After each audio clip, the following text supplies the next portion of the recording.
సందర్భం లేదు. రుద్ది రుద్ది రుద్ది రుద్ది ఎడ్యుకేషన్ సిస్టమ్ అంతా విధంగా దానికి మార్పు తీసుకొని రావడానికి జగన్మోహన్ రెడ్డి రావడం.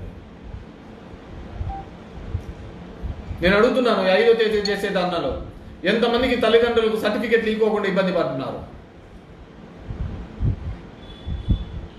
ఎంత ఇబ్బంది పెట్టడం జరిగింది. నేను గుడ్ మార్నింగ్ తిరిగేటప్పుడు చాలామంది 2 రోజులు జగన్మోహన్ రెడ్డి గారు నిధులు రిలీజ్ చేసిన తర్వాత ఆర్బీఐ ఇవన్నీ క్లియరెన్స్ అయ్యాక 2-3 రోజులు లేట్ అయినా సార్ ఇంకా రాలేదు సార్ అన్నారు. ఇస్తానాడు కాబట్టి అడుగుతున్నారు, పోతాను కాబట్టి అడుగుతున్నారు. ఈటం లేదు కాబట్టి ఇది ఇంతే, మన బతుకులు ఇంతే, మన జీవితాలు ఇంతే అని చెప్పేసి ఉన్నాడు. ఒకరు అన్నారు, లోకేష్ అన్నాడు, నన్ను మేము ఏదైనా కానీ చెప్పినా ఆమె నెరవేర్చకపోతే ఈ కాలర్ పట్టుకొని అడగండి అన్నాడు. మరి ఎంతమంది కాలర్ పట్టుకొని నిలదీస్తున్నారు?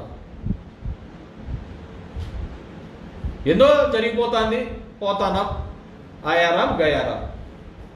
నేను ఎప్పుడు చంద్రబాబు గారిని తప్పు పట్టాను, ఆయన రెగ్యులర్ ఫ్లోలో చెప్పుకుంటూ పోయినాడు. ఇదేం మనకు ఉండాలి కదా, 1 కాదు 2 కాదు 3 కాదు 4. ఏమంటే చెప్పేటప్పుడు డిఫరెంట్ ముఖాలు అడ్డం పెట్టుకొని చెప్తాడు. ఒకసారి వాజ్పేయిని అడ్డం పెట్టుకొని చెప్పినాడు, ఒకసారి నరేంద్ర మోడీ పవన్ కళ్యాణ్ అడ్డం పెట్టుకొని చెప్పినాడు, మన కూడా మళ్ళీ పవన్ కళ్యాణ్ అడ్డం పెట్టుకొని చెప్పినాడు. పవన్ కళ్యాణ్ నరేంద్ర మోడీని వాళ్ళు ఇస్తారులే, వాళ్ళు ఉన్నారు కదా షూరిటీని. సో అంటే నేనేమంటే వ్యవస్థ సిస్టమే మారాలి. నేను చూశాను, ఇంటర్నెట్లో సెర్చ్ చేసి చూశాను, ఏందిరా ఇదంతా ఇది అంటే ఎక్కడైనా కానీ ఒకటే ఒక సొల్యూషన్ నాకు అనిపించింది. 10th క్లాస్ వరకు ఎక్కడే కానీ ప్రైవేట్ స్కూల్స్ అనేది ఉండకూడదు. అప్పుడు సచ్చినట్టు ఎమ్మెల్యే కొడుకు, ఎంపీ కొడుకు, ఎంపీటీసీ కొడుకు, చీఫ్ జస్టిస్ కొడుకు అందరు పిల్లలు దానిలోనే చదువుతారు. ప్రధాని కొడుకైనా ముఖ్యమంత్రి కొడుకైనా అదే గవర్నమెంట్ స్కూల్లో చదివితే ఎందుకు డెవలప్ కావో గవర్నమెంట్ స్కూల్ చెప్తారు. నా ఇతడు నా ఫ్రెండ్ తెలిసిన అతను ఇలా చెప్పాడు, ఇలా చేస్తేనే తప్ప ఈ దేశంలో విద్యా వ్యవస్థ ఒక వ్యాపార వ్యవస్థగానే ఉండిపోయిందే తప్ప అది మేలు చేయాలనే వ్యవస్థగా ఎప్పుడూ లేదు. 10th వరకు there should not any government schools, any private schools, only government స్కూల్లో ఉండాలా. చదువు చెప్పే టీచర్ కొడుకు అక్కడే చదవాలా, కలెక్టర్ కొడుకు అక్కడే చదవాలా, ఎమ్మెల్యే కొడుకు అక్కడే చదవాలా, ఎంపీ కొడుకులు చదవాలా, ముఖ్యమంత్రి కొడుకులు అక్కడే చదవాలా. లేకుంటే ఈ వ్యవస్థను అసలు మనం వచ్చేది ఈ ఇన్వెస్ట్మెంట్స్ అని, దావూస్ అని, ఈడని ఇవి కాదు. మనం చేయాల్సిన ఇన్వెస్ట్మెంట్ చదువుల మీద చేయాలి. అది భవిష్యత్తుకు మంచి ఫ్రూట్స్ ఇస్తాయి, మంచి ఫలాలు ఇస్తాయి. మనకు అవి కాదు కదా. అల్లు అర్జున్కి ఏమైంది, చిరంజీవికి ఏమైంది, ఇవి సరిపోతుంది.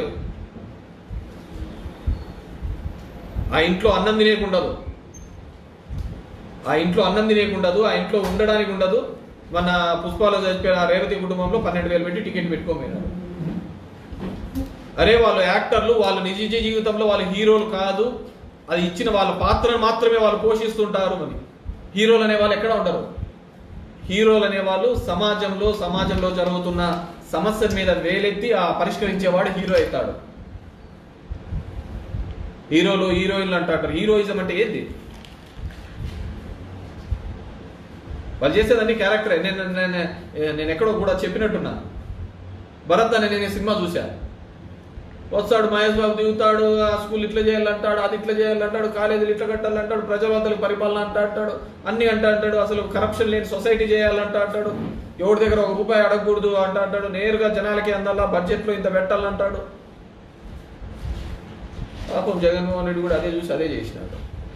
అటు సినిమా హిట్, మా అప్ప చూసి అంటే సినిమా యొక్క క్యారెక్టర్ని కూడా నిజ జీవితంలో చేసినా కూడా యాక్సెప్ట్ చేయలేని పరిస్థితి ఉంటే, హీరోలు వాళ్ళ ఒక క్యారెక్టర్ చేసినాడు. మీరు చూడండి, రోబో సినిమా చూస్తాను అనుకో, రజనీకాంత్ హీరోనే, రజనీకాంతే విలన్. అక్కడ ఎవరిని చూస్తాం? యాక్టర్నే చూస్తాం అంతే.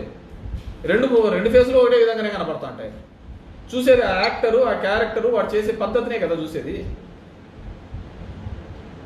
మనం ఏం చేస్తున్నాం, ముఖ్యంగా మన సదరన్ ఇండియా హీరో అంటే ఎలివేషన్ దేవునితో పాటు కొలుస్తాను. అమ్మ నాయన కూడా అట్లా చూసుకోంటారు. చెప్తే దేవుడు అరే వారు చేసేది ఒక క్యారెక్టరు, నిజ జీవితంలో వాళ్ళంతా ఇది లేదు అనే పద్ధతికి చెప్పినా కానీ వీళ్ళేరు. నిజ జీవితంలో ఒక హీరోలాగా ఒక ఫైట్ చేసి ఈ వ్యవస్థకు అన్నిటికీ ఎంతోమంది నిష్ఠూరాలు అయిపోయి ఈ వ్యవస్థను నిలబెట్టాలని ఒక ప్రయత్నం చేస్తే దాని గురించి మాట్లాడలేని సమాజంలో ఉంటే మనం ఏం చేసేకైతుంది? ఇట్స్ వెరీ ఇది నేను దాని గురించి చూసే నాకు బాధ అనిపించింది. ఆ సూసైడ్స్ అని కావచ్చు, ఇదని కావచ్చు. ఇన్వెస్ట్మెంట్స్ అంటే ఏంటి? ఇన్వెస్ట్మెంట్ అంటేనే ఇది. భవిష్యత్తు తరాలకు మనం పెట్టేదే ఇన్వెస్ట్మెంట్. ఎవడు చేయలే. స్కూల్స్ ఈ విధంగా కట్టించాలి అని గతంలో ఎవరే కానీ ఆలోచించిన దాఖలాలే లేవు. నువ్వు చదువుకున్నావు, మీరు చదువుకున్నారు, అందరూ చదువుకున్న వాళ్ళే. చూడండి అప్పటికి ఇప్పటి స్కూల్స్ ఏ విధంగా.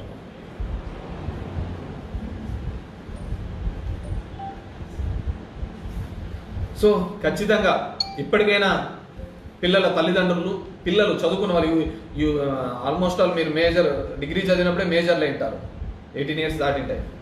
ఇప్పటికి 22, 21 ఏంటది. ఎవడు మీకు న్యాయం చేసినాడు అనేదన్నా మీరు ఆలోచించుకోలేని పరిస్థితులలో ఉన్నారు.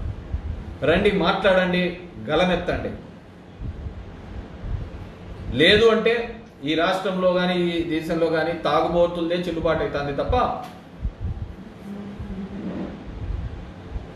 మేధావులు ఎవరు కాదు. ఈ సామాజిక స్పృహతో ఉన్న వాళ్ళది చెల్లుబాటు కావటం లేదు.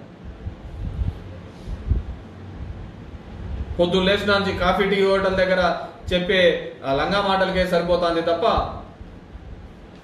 మంచి చేసిన వాళ్ళకి విలువ లేకుండా పోతుంది. ఇంతకుముందు చెప్పినట్టుగా సాయం చేసిన మర్చిపోతున్నారు, చేయని గుర్తుపెట్టుకుంటున్నారు.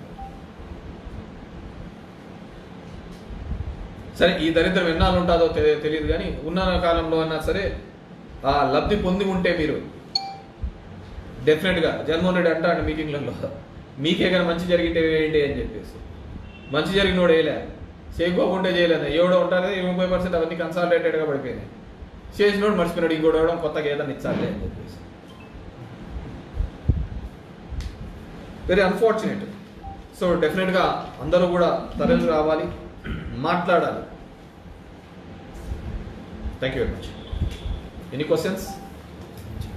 ఇప్పుడు మద్యం పాలసీ అప్పుడు జగన్మోహన్ రెడ్డి గారు చేసినది కరెక్ట్ అనే భావిస్తున్నాను. మద్యం పాలసీ జగన్మోహన్ రెడ్డి ఒక నిర్ణయం తీసుకున్నారు. ఏమని నిర్ణయం తీసుకున్నాడు? ఆయన తీసుకునేది దీనిలో రేట్లు పెంచుతా పోతూ ఉంటాను నేను, ఇది ఒక స్టేజ్కి వచ్చినా తీసేస్తాను అన్నాను. సో ఆ రోజుకి ఆయన తీసుకునే దానిలో నేను ఏదైతే చెప్పానో అది చేస్తాను అని చెప్పేసి. నువ్వు అన్నిటికంటే ఇంపార్టెంట్ ఏంటంటే ప్రసాద్ గారు, నేను అర్ధగంట నుంచి మొత్తుకుంటే నువ్వు మళ్ళీ ఆటికే వచ్చాను మద్యం తీసుకునేదే మంచిదే అని చెప్పేసి. విద్య గురించి తీసుకునేది మంచిదా చెడ్డదే అని అడగలేకపోయినావు కదా. నీకు ఆడ మసాలా ఇదే దొరుకుతుంది, నీకు అదే దొరుకుతుంది తప్ప నేను గొంతు దించుకొని విద్యా ప్రమాణాలు పెంచాలి అని జరుగుతున్నట్టే కానీ వీళ్ళదే నీకు ఇంపార్టెంట్ కనపడుతుంది.